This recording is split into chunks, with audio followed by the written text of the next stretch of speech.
In this world of woe, so much suffering and misery, our hearts are longing for the endless home of peace and love and harmony.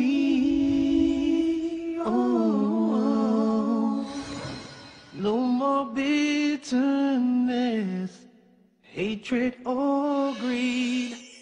Paradise is the place we need.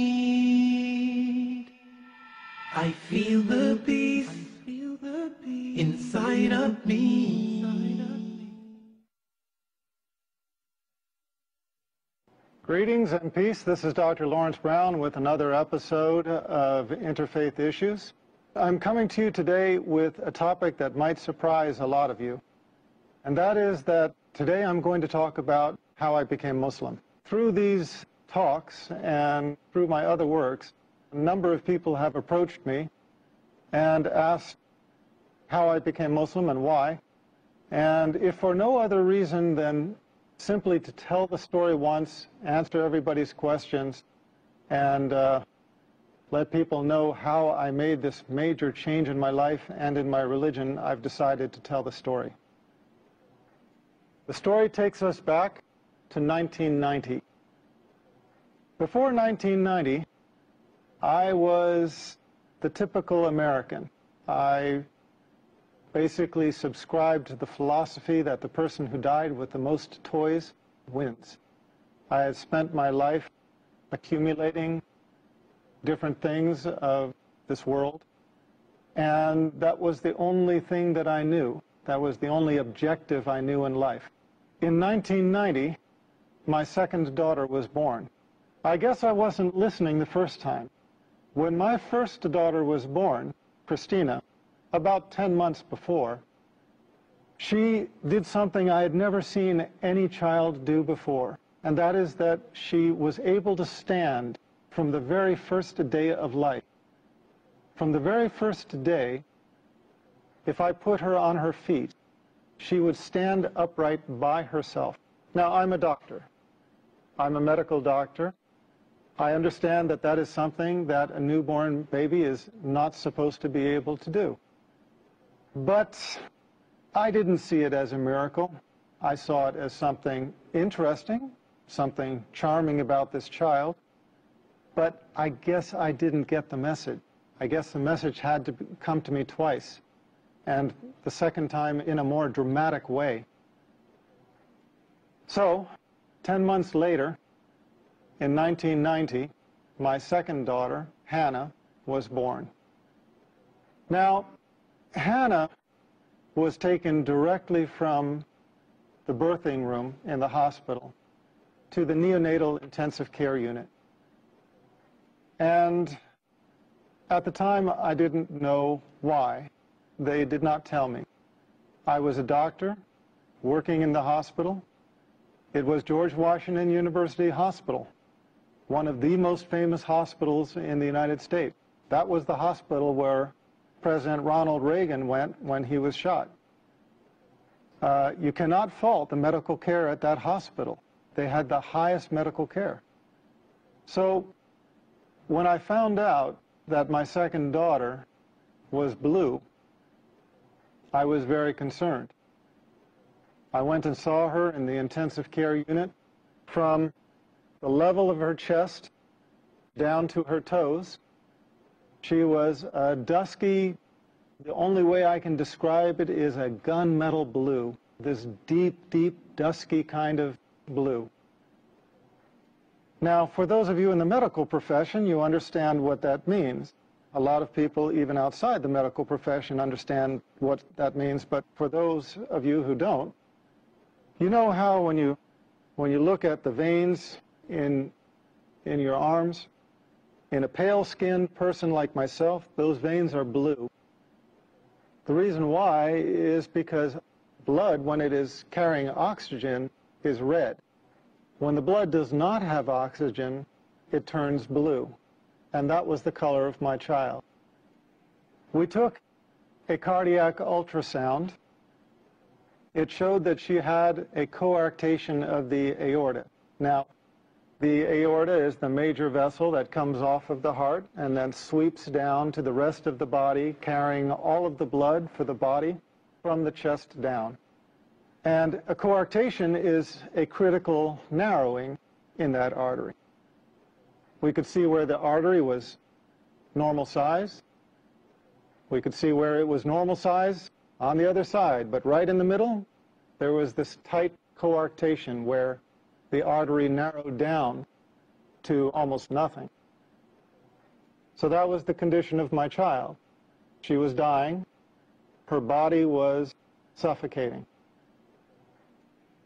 Now, as a doctor, I understood what this meant. I had assisted on numerous cardiothoracic surgeries. I knew that this almost certainly meant for this child that she would undergo emergency thoracic surgery. They would cut open her chest. They would replace the vessel with a graft. And these children, in general, don't do well. Given the technology of the time, about 20 years ago, my expectation was that my daughter would have the surgery, survive a few years, need to have the surgery again to replace the graft as she grew, and eventually the graft would fail and she would die. Now, that was my understanding at the time. That was the understanding of the intensivist, the doctor caring for my daughter at the time. So we were standing over this one-day-old baby, not even one-day-old baby, whose body was dying for lack of oxygen, and we were just watching her die. They called in a cardiothoracic surgeon from the Children's Hospital across town in Washington, D.C. When he came to see my daughter, I had to leave because I was emotional and I was not helping things. I was not helping them to do their job. I left the intensive care unit. I went down the hallway. Because it's an intensive care unit, there's a prayer room nearby. Now, I remember very clearly walking into that room and praying for the first time in my life with sincerity. And I remember it because I had never prayed with sincerity before. All of my life, I had been in charge. If there was anything that I needed, I knew how to go after it. If there was anything I wanted, I knew what I had to do to get it. I had never been in the position in my life where I faced a situation that I felt I couldn't handle it, where I knew that I was helpless. Now, a lot of people think that I came to Islam through Christianity. In a way, that's true, and I'll come to that. But at the time, it was not. I was never, at any time in my life, Christian. I used to be atheist. I was one of those who denied the existence of God. In fact, I tried to argue people away from believing in God. When I went into that prayer room, I remember one thing hit me right away, and that is that it was just a prayer room. There were no crosses, no crucifixes, no statues. There were no religious symbols at all. And immediately, I felt it was the right place to be. But because I was atheist, I prayed a prayer which I have since come to know is a little bit infamous. It's a kind of a weak prayer, but it has its strength. And that prayer is, "Oh God, if you are there." You have to remember, I had spent all of my life denying God, denying His existence. At that moment, I realized there was nothing I could do there was nothing in my worldly power to help this child. And I knew that the only power, if it did exist, that could help my child was the Almighty. So the only way I could pray was to pray, "Oh God, if you are there." And I admitted, I was honest. I said, "I don't know if you're there or not. But if you are there, I need help." And I made a deal. I made a promise. I asked God if He saved my daughter, and then if He guided me to the religion that was most pleasing to Him, that I would follow. And I remember those words precisely, asking Him to guide me to the religion that was most pleasing to Him and promising to follow. Well, I had been away for maybe 15 minutes. I walked back to the intensive care unit. When I entered the unit, the doctors were huddled around my daughter like a football team in the huddle. They were on the other side of the room at one end. When I walked in, they looked up at me, and I could see something had changed. When I walked up to them, the cardiothoracic surgeon just looked me in the eye and said she was going to be okay. The doctors around me did not understand it. He went on to give an explanation. He started talking about a patent ductus arteriosus and how he explained the fact that my daughter was going to be okay. And I looked around at the other doctors' faces, and I realized that I was not the only one that did not buy that explanation. And I realized that although that explanation worked for him, it just simply didn't work for me. I had prayed with sincerity for the first time in my life, and I could only believe that this was the hand of my Creator. We took an ultrasound before that showed this life-limiting condition. We took an ultrasound after, and she was completely stone-cold normal. She never had surgery. She never had medicine. She just went to becoming a completely normal child. As a matter of fact, she entered college this year. When I saw this miracle, I realized I had made a promise. And I realized that if I did not fulfill that promise, I would be blameworthy. So I started searching. I had promised my Creator that if He would guide me to the religion most pleasing to Him, that I would follow. And the last thing I wanted was to die with that promise being unfulfilled. I would love to continue and finish the story all in one go, but we have an obligation to our sponsors, and so I ask you to be patient, bear with us. We're going to break for a few minutes. We'll be right back. Welcome back. This is Dr. Laurence Brown again, speaking on the subject of my conversion to Islam. And I will just continue the story that I started, telling how and why I became Muslim. So, I started reading scriptures of a variety of religions. I studied Buddhism, Taoism, Shintoism, read into the Bhagavad Gita, started studying Hinduism, worked my way around to Judaism, Christianity, started working myself up the ladder of the revealed monotheistic religions. With each religion I encountered, I basically just came to the conclusion that, well, no, that's not it. It didn't take me long to decide against Buddhism, against Taoism, against Hinduism. That's why I ended up studying Judaism.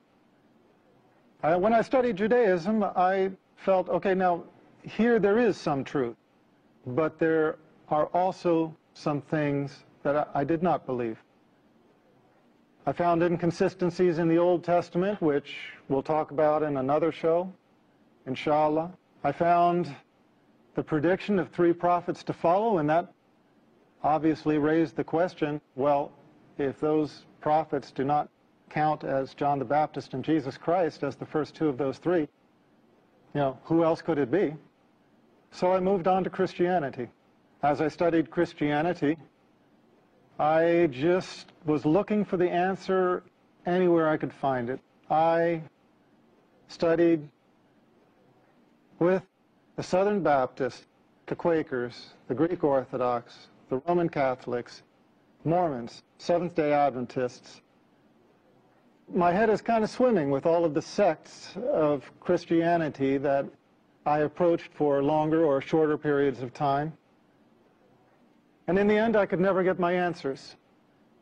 I would go to the priests, having actually done something that very few Christians, in my experience, really do, and that is reading the Bible and questioning aspects of it. Now, please understand, I don't mean this to put down anybody out there. I don't mean this as a criticism to Christians who hold on to their faith, but I just mean to say that most Christians accept their faith unconditionally without really analyzing it. I found Jesus Christ calling himself the Son of Man, so I wanted the priest to tell me, why do Christians call him the Son of God if he called himself the Son of Man? I found Jesus Christ in 3 places asked, what is the most important commandment? And he said, know, O Israel, your God is one God. And I couldn't find the Trinity anywhere. I said, well, if the Trinity is not in the Bible, why are people teaching it? Why are people believing it? Why are people following it? Why are people professing it? And they said, well, it's First Epistle of John, chapter 5, verse 7. And I found out that that's a forgery. It doesn't exist in the original manuscripts, which is why it has been modified in the more modern Bibles. It is why you do not any longer find in the reputable Bibles published in modern day, you do not find it talking about the Father, the Son, and the Holy Spirit, and these 3 are one. You don't find that anymore because the scholars of modern times have recognized that that was a misleading insertion. As Scofield's Reference Bible states, it's an interpolation. It's a misleading insertion. I wanted the priests to answer these questions for me, and I never found a single one of any sect anywhere who could. I felt almost more lost than before. I believed in what Jesus Christ taught. I believed that he was a prophet. I believed in God as one God. I believed that man's relation with God is direct, without intercessor. I believed that we are accountable for our actions. I could not believe that we carried the taint of original sin, a sin that we never committed. I was at odds with Trinitarian theology, but I was in agreement with everything Jesus Christ taught. And I found these 2 to be different. And no priest could explain this to me. For a couple of years, I was searching, not finding anything, because in the West, in America, really about the last religion most people even think to consider is Islam. It wasn't until I learned about Islam, about the Prophet Muhammad, peace be upon him, that everything suddenly made sense. Everything fell in place. The Old Testament's prediction of 3 prophets to follow, John the Baptist being 1, Jesus Christ being 2. Who is the 3rd? The prophet of Islam, Muhammad, peace be upon him. Everything else fell in place. All of the teachings of Jesus Christ, his teaching that God is one, his teaching that the prophets, including himself, were men, his teaching that we are directly accountable to God, without intercessor, No saints in the way, no priests that you have to make confession to or seek absolution from. No, our account is directly to God, without intercessor. And I found the consistency in the creed throughout the chain of revelation. This was my reason for embracing Islam. I found in Islam the answer to my search in the continuity of the chain of revealed revelation. I found Islam as the conclusion in the chain of revelation. Now, that's my story. It's a very personal story, and maybe nobody benefits from it except for me. But it seems like everybody has a testimonial. And God guides who He wills. And if you are sincere, He will guide you to the straight path. But if you have some disease in your heart, if you have some insincerity, if you have some desire for the world where you do not put God as your priority, you can easily fall into this trap. You start out thanking God and you end up directing your worship to an element of His creation, worshiping the creation instead of the Creator. A few years later, as a doctor, I had a patient who had a son who was born with a lethal heart problem. It looked like he was going to die. She prayed to God. She asked for God to save her child, and she promised. Her child got better, the same as mine had. And you know what? She didn't keep her promise. She went back on it. And I guess that kind of concludes my story, because when I saw that, I realized that I didn't become Muslim because I'm so smart, because I figured it out, whereas somebody else maybe didn't. No. Here was this woman in the exact same situation. She was praying for the salvation of her child with a lethal heart defect, just as I had had a child with a lethal heart defect. And what was the difference between the two of us? The difference was simply that Allah guided me to Islam and made me sincere.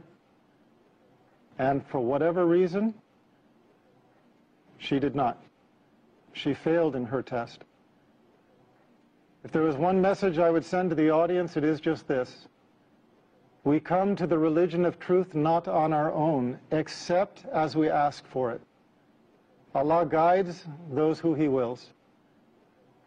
Pray to Allah by whatever name you know Him. Pray to the Creator with sincerity. Ask Him to guide you in your heart and in your mind to the religion of truth and to make you pleased with it. And you will find, if you are sincere, and if Allah answers your prayer, you will find that the religion of truth enters your heart. And inshallah, you will join us as a brother or sister in Islam. Thank you for being my audience on yet another episode, Interfaith Issues. We will continue again, inshallah, and I look forward to being with you then. Peace, and may God be with us all. I feel the peace, inside of me, of complete tranquility. I remember Allah, He remembers me. Feel the peace, feel the breeze.